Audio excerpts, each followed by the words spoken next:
Assalamualaikum warahmatullahi wabarakatuh. Hari ini kita akan melaksanakan sidang PBB.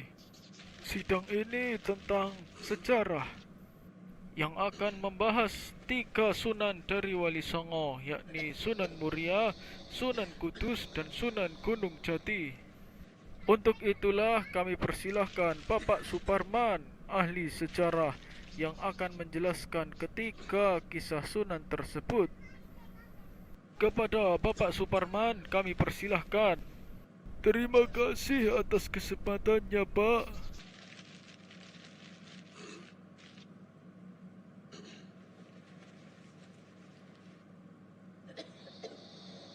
Assalamualaikum warahmatullahi wabarakatuh. Saya akan menjelaskan secara singkat sejarah Sunan Muria, Sunan Kudus, dan Sunan Gunung Jati. Yang pertama adalah Sunan Muria. Sunan Muria merupakan putra dari Sunan Kalijogo dan ibu beliau bernama Dewi Sarah binti Maulana Ishaq. Jadi sebenarnya Sunan Muria adalah keponakan dari Sunan Giri. Nama asli Sunan Muria adalah Raden Prawoto atau Raden Said atau Raden Umar Said. Dalam berdakwah, Sunan Muria mengadopsi cara dari Sunan Kalijaga, yakni dengan media kesenian. Sunan Muria menciptakan tembang sinom dan juga kinanti.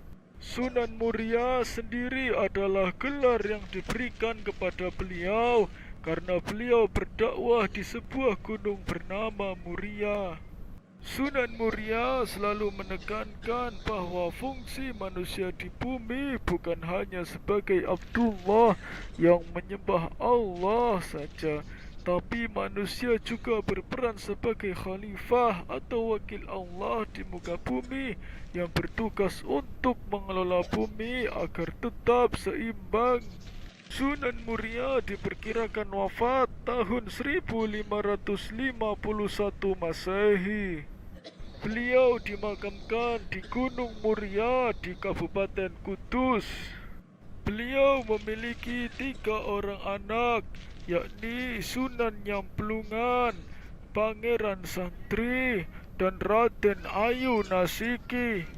Yang kemudian adalah Sunan Kudus. Nama asli beliau adalah Raden Ja'far Shodiq. Beliau juga disebut sebagai Raden Untung, Raden Undung, dan Raden Amor Haji. Sunan Kudus adalah putra dari Sunan Ngudung atau Raden Usman Haji.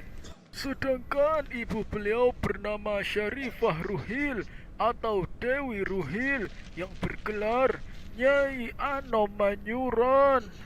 Syarifah Ruhil, ibu Sunan Kudus sendiri, sebenarnya masih cucu dari Sunan Ampel. Beberapa sumber menyebutkan bahwa Sunan Kudus adalah keturunan Rasulullah Shallallahu Alaihi Wasallam.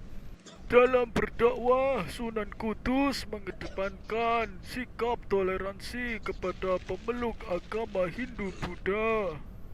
Untuk itulah Sunan Kudus melarang umat Islam menyembelih binatang sapi saat Idul Adha dan menggantinya menjadi kerbau.